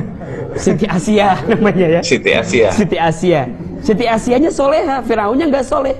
Kan ada yang terjadi begitu. Ada yang nggak soleh dua-duanya. Abu Lahab dengan siapa? Malahab. Bukan dong. Ummu Jamil nama istrinya. Nggak soleh dua-duanya. Tapi ada yang soleh dua-duanya. Ada Nabi Muhammad, Khadijah, Ibrahim, Hajar, Sarah. Jadi tidak, hidup ini kan gak semua sesuai harapan kita. Kadang-kadang ya beda gitu. Nah termasuk tetangga kita. Kita pengen punya tetangga yang baik gitu ya, yang alim, yang soleh. Tapi kan kadang-kadang nggak gitu semua. Bahkan tadi Mas Riki cerita, Ustaz semua kejelekan ada di dia semua. Kepo, so tahu gitu kan, semua ada di dia. Terus kudu gimana? Kita nggak bisa ngerubah dia, betul nggak? Yang bisa kita rubah siapa? Sikap kita. Satu, Mas Riki jangan nyantet dia, jangan. Kesel nih Ustaz, gue pengen kesel banget sama dia, jangan. Yang kedua, jangan racunin dia, jangan. Itu bukan cara terbaik untuk kita melawan keburukan dia gitu ya. Nah, cara terbaiknya adalah begini. Kalau ada orang yang kita nggak suka, cintai dia. Waduh. Kok bisa Ustaz? Udah jelas kita nggak suka, gimana cara mencintai dia? Itu cara terbaik. Karena gini teman-teman, pernah nggak sih kita ngalamin waktu ABG dulu? Kan usia kita nggak jauh kan? Beda. Pernah nggak waktu di sekolah tuh ada teman kita tuh yang nggak suka banget sama kita, tiba-tiba jadi balik suka sama kita? Ada nggak yang begitu? Ada. Gara-gara apa biasanya? Gara-gara kita melakukan sesuatu yang dia cintai, yang pada akhirnya dia jadi nurut ke kita. Poinnya begini, tetangga kita nyebelin nih, kita lakukan apa yang tetangga kita suka. Jadi kan ngikut kan? Kalau dia udah suka, kita mudah influence ke dia gitu loh. Kita nyeramain dianya enak, ngingetin dianya enak, karena dia udah masuk circle kita gitu bahasanya. Dia udah deket sama kita. Tapi kalau kitanya ada barrier, dianya ada barrier, kita udah kesal duluan, susah ngerubahnya, nggak akan bisa dirubah. Ya, sampai kapan pun juga susah. Apalagi mohon maaf ya, kita nggak mau ketemu, kan ada orang yang begini kan, bro ngaji lu, ayo. Orang itu ada nggak? Ada, malas gua ngajinya, gitu kan? Ada yang punya patokan kalau orang itu ada dia malas, kalau nggak ada, ayo gitu kan? Nah jangan begitu. Kalau ada orang yang kita nggak suka, ya deketin gitu loh.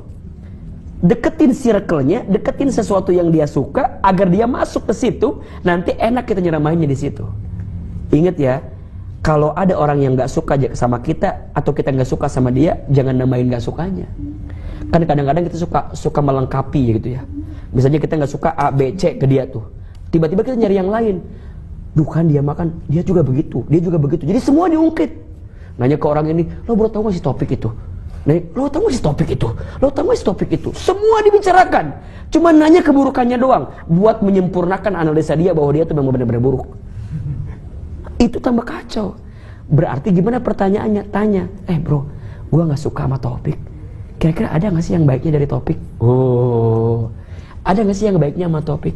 Kan nggak mungkin orang buruk semua atuh. Mas Riki bilangnya semuanya ada di dia, Ustaz buruknya. Kepo, so tahu, punya hutang, ribet. Ustaz mah yakin ada kebaikan nggak? Ada, cuma kita nggak pernah tahu. Kenapa orang tidak bisa menemukan kebaikan orang? Karena ketutup dengan kebenciannya. Saya ulangi ini. Kenapa orang tidak bisa melihat kebaikan seseorang? Karena ketutup dengan apa? Kebencian. Kita nih kalau udah benci sama orang, dia mau buat baik gimana pun juga nggak bisa. Bener nggak sih? Bener. Udah gedek sama orang, udah nggak bisa. Makanya gimana? Islam mengajarkan kepada kita jangan membenci. Lihat kalimatnya. Irhamu man fil ardi yarhamukum man fis sama. Kata Nabi, cintai yang ada di bumi, maka yang di langit akan mencintaimu. Masya Allah. Masya Allah. Jadi nggak boleh kita merawat kebencian. Sebenci-bencinya kita sama kelakuannya dia, kan ujungnya pasti benci sama orangnya kan? Maka hilangin dulu kebencian itu. Ini kebiasaan kita ya. Kita itu suka menghilangkan banyak kebaikan karena satu kesalahan. Iya nggak sih? Iya benar. Suami istri di rumah kadang-kadang suka begitu tuh. Istri suka menghilangkan banyaknya kebaikan suami gara-gara satu kekurangan suami. Nggak boleh itu. Setiap manusia pasti punya kekurangan, setuju? Setuju. Tapi bukan berarti dia nggak punya kelebihan. Ikan, ada tulangnya, ada dagingnya. Ambil dagingnya, buang tulangnya. Manusia, ada baiknya, ada buruknya. Ambil baiknya, buang buruknya. Coba belajar dari situ dulu. Ya, kalau lihat orang, lihat kebaikan. Yang lebih senior, gimana cara lihatnya? Oh, dia usianya lebih senior, pasti amal solehnya lebih duluan dia dibanding saya. Saya, ya, lihat Bang Topik, kan mungkin beliau lebih senior dibanding saya kan, jauh gitu, jauh banget gitu maksudnya. Jadi, nah saya lihat, oke, Bang Topik, beliau itu lebih duluan usianya dibanding saya, pasti lebih duluan juga beramal solehnya. Ya, saya lihat orang yang lebih junior, dia lebih junior, pasti dosanya lebih duluan saya dibanding dia. Jadi lihat semua orang dengan kacamata kasih sayang, penuh cinta kasih sayang. Kalau itu yang dihadirkan, maka kita tidak akan ada kebencian kepada siapapun. Ingat, ini rumus. Sebaik-baiknya diri kita, lebih baik orang lain. Seburuk-buruknya orang lain, lebih buruk diri kita. Coba ulangi. Sebaik-baiknya diri kita. Coba, sebaik-baiknya diri kita lebih baik orang lain. Seburuk-buruknya orang lain lebih buruk diri kita. Coba jadikan itu prinsip, kita akan lebih tenang menjalani hidup insyaallah. Aman ya? Aman Pak Riki ya, insyaallah ya. Syukran Ustaz. Amin insyaallah. Ya. Oke, terima kasih Pak Ustadz, terima kasih Mas Riki. Pak Ustadz, kita masih bisa pertanyaan lagi? Boleh dong. Dari siapa? Oke, silakan. Oh, dari kameramen kita. Iya. Oh. Assalamualaikum warahmatullahi wabarakatuh. Waalaikumsalam warahmatullahi wabarakatuh. Pertanyaannya standar sih Pak Ustadz, cuman kadang-kadang suka bingung menyikapinya nih Pak Ustadz. Ya. Masalah tetangga.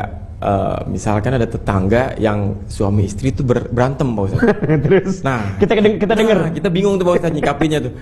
Sementara bahkan sampai mengganggu telinga, kayak banting-banting piring lah apalah gitu segala macem. Nah, kita mau melerai atau kita diemin aja karena itu urusan keluarga kan, itu urusan dia. Cuma kalau nggak kita lerai, takutnya tiba-tiba bacok-bacokan, kita nggak tahu kan Pak Ustadz. Kita yang salah sebagai tetangga.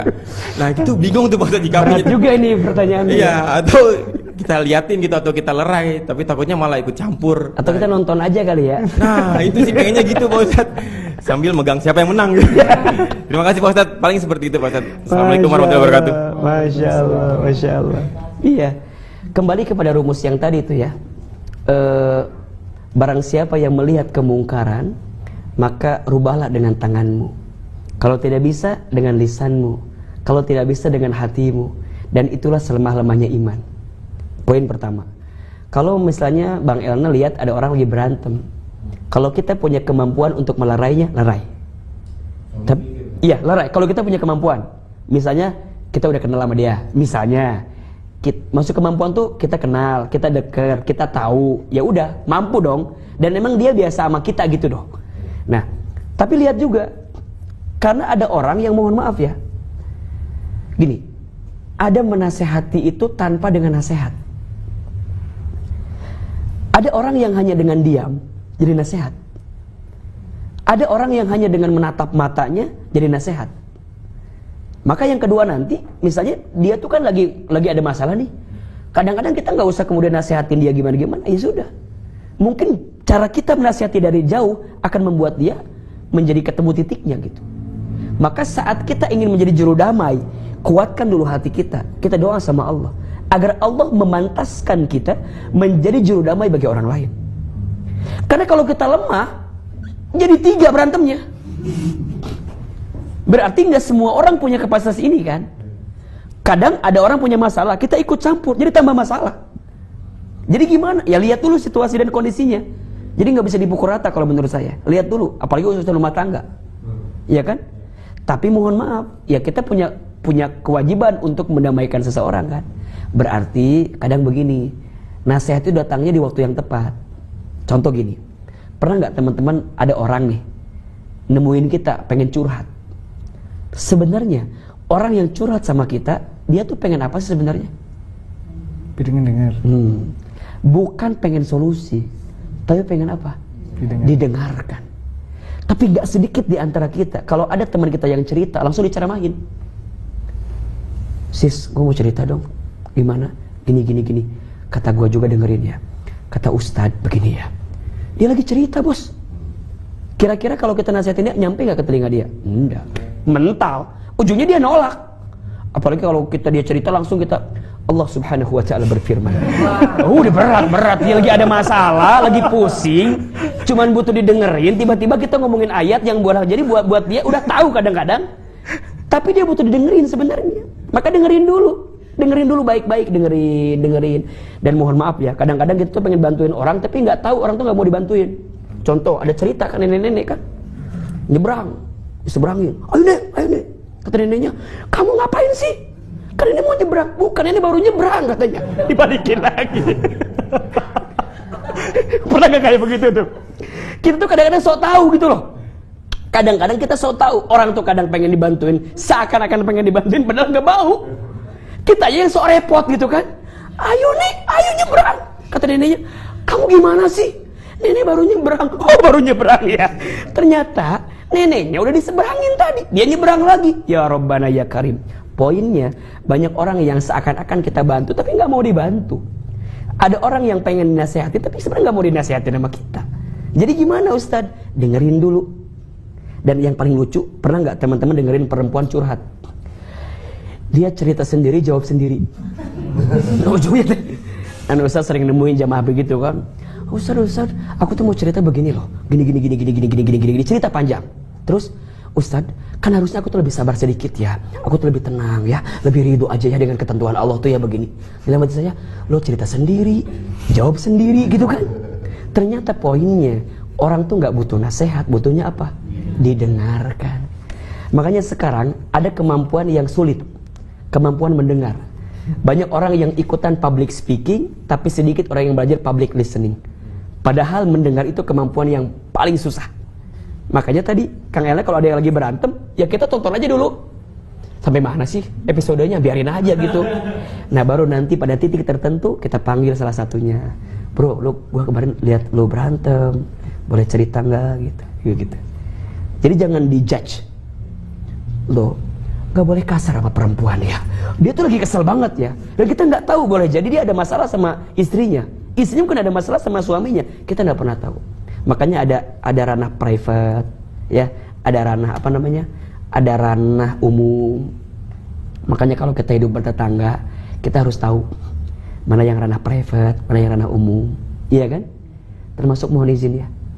Jangan pernah membicarakan aib pasangan kita kepada orang lain. Jangan pernah membicarakan aib keluarga kita kepada orang lain. Tetangga juga jangan. Kan kadang-kadang suka begitunya. Masalah di rumah tetangga jadi tahu. Dan ingat ya, kalau kita ketemu orang yang ngomong gini, bro cerita sama gua nggak akan cerita sama orang, kami kayak gini nih. Siap-siap besok gosipnya menyebar kemana-mana tuh pasti tuh. Berarti bukan salah orang yang nyebarin gosipnya, mungkin salah kita yang tidak pandai menjaga aib kita sendiri. Betul? Jadi belajar tahan. Kan kadang suka kesel ya. Kalaupun mau curhat boleh. Sama siapa? Fas'alu ahli dzikri in kuntum la ta'lamun. Maka tanyakanlah kepada ahli zikir, ahli ilmu, ahli ibadah jika engkau tidak tahu. Jadi cerita kepada orang yang tepat. Ya. Kadang yang tidak tepat bukan curhatanmu, tapi caramu dan kepada siapa kamu curhat itu. Maka cari orang terdekat ya. Termasuk kalau mau negur orang, ya jangan langsung, boleh jadi ada orang terdekat dia yang bisa lebih ngerti. Kita bilang sama orang itu, "Bro, coba ingetin dia deh. Kayaknya dia kemarin ada gini." Nah, itu bisa lebih enak. Insya Allah mudah-mudahan bisa diterima cara kita bagaimana menghadirkan kebaikan itu. Baik, terima kasih banyak Pak Ustadz. Jazakumullah khairan katsiran. 10 luar biasa. Gak kerasa ya? Kerasa gak sih? Ustadz kerasa banget tapi ya. Baik Pak Ustadz, mungkin Pak Ustadz bisa menutup pertemuan kita malam ini dengan kesimpulan dan juga dengan doa. Iya, baik teman-teman sekalian yang hadir di studio ataupun yang menyimak via Zoom, via YouTube. Tetangga itu adalah anugerah terindah yang Allah hadirkan dalam hidup kita. Barang siapa yang beriman kepada Allah, beriman kepada hari akhir, maka muliakanlah tetangganya. Mudah-mudahan tetangga kita, jika dia baik jadi ujian syukur, jika dia kurang baik jadi ujian sabar. Jadi dua-duanya ada kebaikan yang bisa kita hadirkan. Jangan membenci, karena hati yang penuh kebencian hanya mengantarkan kesempitan dan kesulitan. Tapi hati yang penuh kasih sayang akan mengantarkan kebahagiaan dan kelapangan. Mulai hari ini, belajar minta maaf jika menyakiti, belajar memaafkan jika disakiti. Ulangi, belajar minta maaf jika menyakiti, belajar memaafkan jika disakiti. Itulah akhlak yang Islam anjurkan kepada kita. Mudah-mudahan kita punya tetangga yang baik dalam hidup ini. Amin. Kita juga bisa bersikap baik kepada tetangga kita. Amin. Dan mudah-mudahan kita semua di ANP kelak Allah tetanggakan kita di surganya. Amin. Amin ya rabbal alamin. Terakhir mari kita angkat kedua telapak tangan. Kita berdoa kepada Allah. Istighfar 3 kali. Astaghfirullahaladzim. Astaghfirullahaladzim. Astaghfirullahaladzim. Al-Fatihah. Auzubillahi minasyaitonirrajim. Bismillahirrahmanirrahim. Alhamdulillahirabbil alamin. Arrahmanirrahim. Maliki yaumiddin. Iyyaka na'budu wa iyyaka nasta'in. Ihdinas siratal mustaqim. Siratal ladzina an'amta 'alaihim ghairil maghdubi 'alaihim waladdallin. Amin. Auzubillahi minasyaitonirrajim. Bismillahirrahmanirrahim. Alhamdulillahirabbil alamin. Hamdan syakirin, hamdan na'imin, hamdan yuwafi ni'amahu wa yukafi mazidah. Allahumma salli ala sayyidina Muhammadin sallallahu alaihi wasallam wa ala alihi wa ashabihi ajmain. Allahumma la tada' lana fi maqamina hadha damban illa ghafartah, wa la hamman illa farajtah, wa la maridan illa syafaitah, wa la aiban illa satartah, wa la daynan illa qadaitah, wa la hajatan min hawaijid dunya wal akhirah illa qadaitah wa yassartah. Ya Allah, jika ada di antara kami malam ini yang banyak dosa, ampuni dosa-dosa kami ya Allah. Jika ada di antara kami ya Allah yang buruk masa lalunya, tutup aib-aib kami ya Allah. Jika ada di antara kami yang sering berbuat maksiat, hapuskan maksiat kami ya Allah. Jangan pisahkan kebersamaan kami malam ini, kecuali Engkau ampuni dosa-dosa kami. Apalagi dosa kami kepada orang tua kami ya Allah. Ya Allah, ampuni kami jika pernah durhaka kepada orang tua kami. Ampuni kami jika pernah menyakiti hati orang tua kami. Jika orang tua kami masih hidup, panjangkan umurnya ya Allah. Sehat afiatkan tubuhnya ya Allah. Muliakan hari tuanya ya Allah. Bahagiakan sisa hidupnya ya Allah. Namun jika orang tua kami ada yang sudah wafat, lapangkan alam kuburnya. Terima iman Islamnya, ampuni dosa-dosanya. Jadikan kuburannya raudhah min riyadil jannah. Dan kumpulkan kami bersama orang tua kami di surgamu nanti ya Allah. Allahumma ighfir lana wa liwalidina warhamhum kama rabbawna shighara. Ya Allah, ampuni kami kepada keluarga kami. Ampuni kami jika pernah menyakiti hati pasangan kami, jika pernah menyakiti anak cucu keturunan kami. Ampuni kami ya Allah jika kami pernah menyakiti tetangga kami, jika kami pernah menyakiti teman kami, jika kami pernah menzolimi sahabat kami, jika kami pernah menggibahi sahabat kami di belakangnya ya Rabb. Ya Allah, kami mohon ampuni lisan kami yang sering berbohong, ampuni lisan kami yang sering ingkar janji, ampuni lisan kami yang sering fitnah, ghibah, menghina, menjatuhkan ya Rabb. Malam ini kami belajar tentang adab bertetangga ya Allah. Kami mohon ya Allah, jauhkan kami dari tetangga yang tidak baik ya Allah. Dan ajarkan kami sikap terbaik menghargai tetangga kami ya Allah ya Rabbana ya Karim. Allah, tidak mungkin Kau hadirkan kepada kami siapapun kecuali ada hikmah yang terbaik dalam hidup kami. Maka ya Allah ya Rabbana, lembutkan hati kami, tenangkan perasaan kami, tunjukkan jalan terbaik untuk kami ya Allah. Jika ada yang sedang gelisah malam ini, tenangkan hatinya. Jika ada yang sedang punya masalah, angkat masalahnya. Jika ada yang sedang sulit, mudahkan kesulitannya. Jika ada yang sedang terlilit dengan hutang piutang ya Allah, bantu kami jalan keluar melunasinya ya Allah. Jika ada yang sakit, sembuhkan penyakitnya. Jika ada yang punya aib, tutup aibnya. Jika ada yang punya hajat, segerakan hajatnya ya Rabbal Alamin. Hasbunallah wa ni'mal wakil, ni'mal maula wa ni'man nasir. Ya Allah, kami semua keluarga besar ANP ya Allah, alhamdulillah dengan nikmat-Mu hari ini ya Allah, begitu banyak anugerah yang Kau berikan. Dari mulai sinetron yang sedang berjalan sampai nanti yang sedang direncanakan ya Allah, tukang ojek pengkolan, kampung Jakarta, preman pensiun, semua ya Allah, berkahi semua pekerjaan kami ya Allah. Berkahi semua aktivitas kami ya Allah. Jadikan pekerjaan ini sebagai jalan kami menghadapkan surga-Mu nanti ya Allah. Allahumma inna nas'aluka ridhaka wal jannah wa na'udzubika min sakhatika wan nar. Ya Allah, jadikan harta kami mengantarkan kami ke surga. Jadikan pekerjaan kami pekerjaan yang mengantarkan kami ke surga. Jadikan sinetron kami sinetron yang bisa membahagiakan orang lain ya Allah, yang bisa mengantarkan kami ke dalam surgamu. Rabbana taqabbal minna innaka antas samiul alim wa tub alaina innaka antat tawwabur rahim. Ya Allah, jika malam ini kami semua Engkau kumpulkan dalam persahabatan di ANP ini ya Allah, kami mohon pertemankan kami semua nanti sampai di surgamu ya Allah. Rabbana atina fid dunya hasanah wa fil akhirati hasanah wa qina adzabannar. Ya Allah, maafkan sahabat kami, maafkan teman-teman kami, maafkan tetangga kami, maafkan semua orang yang mungkin ada salah dalam kehidupan kami. Ya Allah, hadiahkan untuk kami surga, bahagia di dunia kami, bahagia di akhirat kami. Subhana rabbika rabbil izzati amma yasifun, wassalamun alal mursalin, walhamdulillahi rabbil alamin.